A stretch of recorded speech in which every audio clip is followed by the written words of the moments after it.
Hey now, Brawlers, it's time for another Board Game Brawl review with Nick Minahan, sponsored by BoardGameBliss.com. Hey peoples, today we're going to take a look at the Signs of Carcosa expansion for Eldritch Horror. Actually, when you say it, it actually says this in the rulebook. You have to say Signs of Carcosa. Sorry, I just like saying it that way. I don't know why. It doesn't say that in the rulebook. So this is the latest expansion for Eldritch Horror. As you can see there, it was a small box expansion. There have been a couple others of those. This one is interesting because it actually has characters in it, which I don't think the other two did. I know Forsaken Lore didn't, the first expansion and the first small box expansion. But of course, since this isn't a big box expansion, there's no giant additional maps that you add onto the board or tons of other stuff, or there's only one ancient one you have to fight in this one, and that is the Haster, also known as the King in Yellow, and he's got another name, something like that. But that's the one thing you get in there. You also get the 4 new investigators, who, again, these are all still reusing investigators from previous Arkham games, like Mansions of Madness and Arkham Horror, of course. But there's also tons of new cards for all the different decks, and new items, new unique assets, prelude cards. A lot of the stuff that was new additions from new mechanisms from previous expansions are also in this one as well, in case this is the first expansion you buy, I guess. So let me go ahead and give you a brief look at everything that comes in the box. Then we're going to come back. I'll let you know what I think.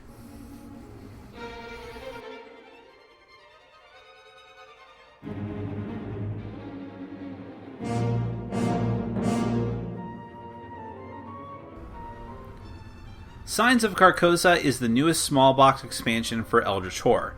You need the base game to play, and most of this expansion's content can be easily used with the previous Eldritch Horror expansions.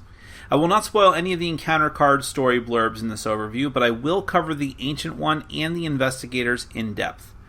Before we go any further, I'll mention that there are 3 game mechanisms introduced in this expansion that the base game doesn't have, although previous expansions did contain some or all of these. First, impairment tokens. Basically, these are just negative tokens for your character's stats, signifying -1 or -2 to that stat. Oftentimes, you'll be forced to take these from failing tests or just general dickery from the Mythos cards. Second, prelude cards. You can draw one of these randomly or decide on one as a group. Each prelude card will modify the setup of the game. For example, one of this set's prelude cards lets each investigator impair one of their stats to start with a different bonus. And of course, there is a King in Yellow card that will force a nasty rumor card of the same name to start in play. Third, unique assets. These are essentially just assets that you can only gain from specific encounters that you have. Many are allies, while others are tasks. Tasks are completed when you complete certain actions and place Eldritch tokens on the card, then they get flipped over, just like spell cards. The centerpiece of this expansion is Haster, a new ancient one for the investigators to battle against. His doom marker starts at 11, you need to solve 2 mysteries to defeat him, and his reckoning effect causes everyone to lose sanity equal to the gates on the board, unless the lead investigator takes the new blight condition. His cultists actually summon Byakhee monsters when reckonings occur. If Haster awakens, it would be best not to have the new blight condition, as anyone with it will immediately and irrevocably lose all of their sanity. In fact, sanity cannot be recovered at this point at all, and whenever Doom would advance, everyone loses sanity instead. To defeat the awakened Haster, you'll need to be on a city space that has a gate and have a special encounter with him, which is a separate deck of cards, and then put Eldritch tokens on his main sheet in order to defeat him once and for all. Speaking of that, Haster also has the standard loadout of mystery cards and research cards particular to him, as well as 2 decks that you might have to have encounters from based on which mysteries are drawn. The King in Yellow deck and the Cities on the Lake deck. There are also 4 brand new investigators for the players to use. Wendy Adams can take free trinkets from the reserve and has the amazingly useful ability to disregard either a condition or an impairment once per round. Jenny Barnes can let herself or another investigator on a city do an influence check with a +2 bonus, and once per round can prevent herself or another investigator from taking a debt condition. Dexter Drake can teleport monsters from his space to a gate space, and once per round when he gains a spell, he gets a second one. And finally, Michael McGlenn can take an item or a service from the reserve, but then must take the new wanted condition. But once per round, he can re-roll a die on a deal or a pursuit condition, which is what wanted is. There are, of course, new Mythos cards and new encounter cards for every deck, which you can mix in right away regardless of which ancient one that you're facing. I won't spoil the story blurbs for you here. There are new normal monsters like the Crazed Mob and Firebug, which interestingly are partially fought with influence tests, not strength or horror checks. But there are also epic monsters that may be unleashed from the mysteries or other cards, the spawn of Hastur and the rogue Byakhee. There are new assets cards like the Flamethrower and Tommy Gun, and new artifacts like the King in Yellow Tome and the Key to Carcosa. There are new spells, Binding, Mind's Eye, and Summon Byakhee, which is fun because it lets you fly around the map on a Byakhee. There are new cards for existing conditions, but now you also have to worry about Blights, which force you to discard allies, and Wanted, which forbids you from acquiring assets. It's not all bad news for conditions, since there are a bunch of good ones now. Promises of Power, if you get really lucky, will give you a tremendous benefit when it pays off. There are also several talent conditions like Headstrong, which prevents sanity loss, and Studious, which improves your skills, and you'll flip them when used to see what happens, just like with spells. Well, that's everything in the Signs of Carcosa expansion for Eldritch Horror. Let's get to what I really think.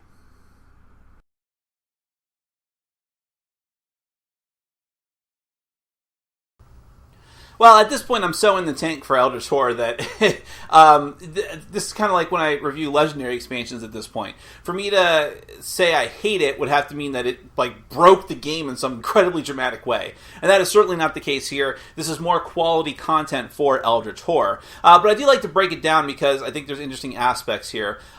First off, as far as the Ancient One goes, because that's the main centerpiece of the game, as I said in the overview, I found him to be easy. Now, I've only played Eldritch Horror with this expansion 3 times. I've played Eldritch Horror total at least 24 times, something like that. I don't really track my plays.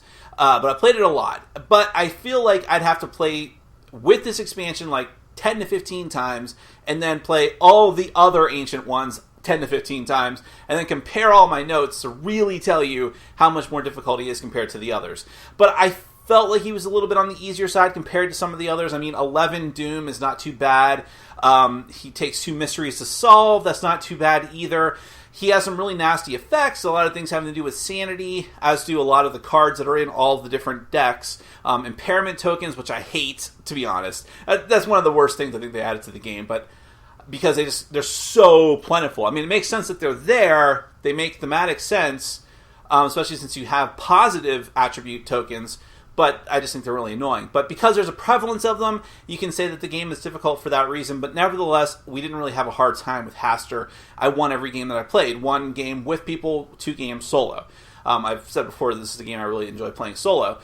So again, I can't really judge that. And I've found in the past that when I've said in previous expansions that an Ancient One is really easy, people have been like, are you kidding me? That one was super hard for us. Or vice versa. Like, oh man, I really had a hard time with this Ancient One. And people were like, that's one of the easiest ones. What are you talking about, dude? And I think that sort of lends credence to the major complaint that everyone has for Eldritch Horror, and I have it too, is that it is very random. So my easy game might be your hard game completely because the rolls went in a different way. But nevertheless, I thought that Hastur was very straightforward. There's a lot of... because Hastur is Hastur, I don't know a ton about Cthulhu lore, but of course he's one of the notable Ancient Ones besides Cthulhu because of the King in Yellow, the play that drives everyone crazy. Also, interesting because if you know... I don't know a ton, but this was a story from another author subsumed into Lovecraftian horror, which I thought was pretty interesting, in the Arkham universe and Fantasy Flight as a whole, which is very different than the actual Lovecraft books. But the King in Yellow thing is interesting. How you there's a play that you have to stop, and people are going mad, and all the cities around the world. They have the rumor for it. They also have the prelude card for it. There's even an artifact for the book, and all of that is very interesting stuff. So it felt like there was more of a narrative thread in this expansion, much more so than previous expansions, except for maybe the small box one before this, which I always forget the name of, Strange Remnants or something like that. Which had a lot of stuff with mystic runes and things. But I felt that this one was strong. As far as additional content, I love the investigators. Investigators, I think, consistently have been the most entertaining thing about each of the new expansions because they're all wildly different for the most part, and except for the ones that are like straightforward combat monsters. But still, there's always at least 1 or 2 investigators in every expansion that has them that is really, really cool. And I love having that variety. And in this one, I really love the street urchin who gets to steal stuff and can get rid of a condition. There's 2 of them that can get rid of conditions. The I forget their names, but the woman who is like the rich, wealthy industrialite or whatever, who can get rid of a debt condition from her or someone else, and is really good at rolling for influence checks to get more items. I just love all of that different type of stuff. People are specialized in particular things, but on the other hand, they have really neat abilities. You have the Dexter Magician, who is really adept at just getting more and more and more spells. So again, they're not like wildly clever, but I just think they're very interesting and fun to play. So that was a strong suit here. As far as mechanisms introduced here, there were other ones. I already told you I hate the impairment tokens. I like the idea of the prelude cards. It gives a little more narrative heft to the game, and I like that there's some of them in here as well. The unique assets feel like something that should have been in the game the whole time, especially the tasks. I love the new talents. I don't think there's been talents in any of the other expansions that I can recall. They're good conditions that are basically like spells, because when you meet the condition of the card, or the specific criteria of the card, you flip it over, and hopefully something good is going to happen to you, depending on like successes or number of things that you have, Eldritch tokens on the card. As there's new conditions that are not that bad, like the Wanted condition and the Blight condition, which can be bad because of Hastur's ability. So in Hastur, by the way, I like that about him, and how it only got to where he flipped over in one of my solo games, and I still ended up winning. But that one was more luck. But it's interesting that if you have a Blight, you're totally screwed when he flips over. I just thought that was a neat narrative thing tying into the conditions.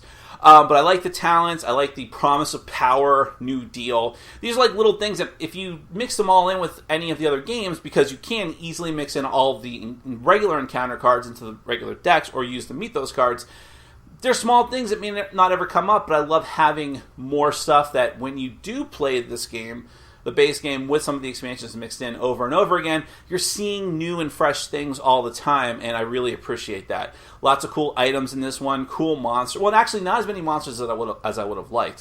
One thing I thought that was notoriously absent, because they put in some new mechanisms that were in previous expansions, but they obviously put them in here because they wanted to make sure you could use them in case this was like the only expansion you bought or the first expansion you bought. Amongst those, I would have liked to have seen the focus tokens. Not that I, as someone who owns all the expansions, needs more of them, but for people who haven't played before, if this is the first expansion you buy, it would kind of suck because the focus tokens are great. I think it's the best addition to the game. Now, you can play with whatever and say that they're focus tokens, just using the mechanism if you read from other rule books, but it would have been nice to see them here. That's one of the things that's kind of rough. I feel like some of these things just felt so obvious, like they should have been in the base game. Instead, they're parceled out amongst all these expansions, and that's kind of a weird thing, because I feel like Eldritch Horror was a good game, but it became great with the expansions, but you only find that out when you get the expansions. So it's tough, but because I really do like the focus mechanism. So overall, I like this expansion quite a bit. I think that while I'm sad that they didn't introduce something incredibly brand new and clever, and instead relied on the Prelude cards, which are fine, and the Impairment tokens, which I think are not fine. Nevertheless, I found Hastur interesting, if a bit easy for my group at least, and for myself. I love the new characters, and I love a lot of the interesting little tidbits scattered throughout the decks. So, good purchase. If you like Eldritch Horror, you should have already gotten this already. That is Sign of Carcosa, the newest small box expansion for Eldritch Horror. Check it out. Thanks for watching. Follow us on Facebook, Twitter, and Patreon. And make sure to check out our sponsor, Board Game Bliss, where you can find an amazing selection of games from around the world. BoardGameBliss.com. Thanks for your support.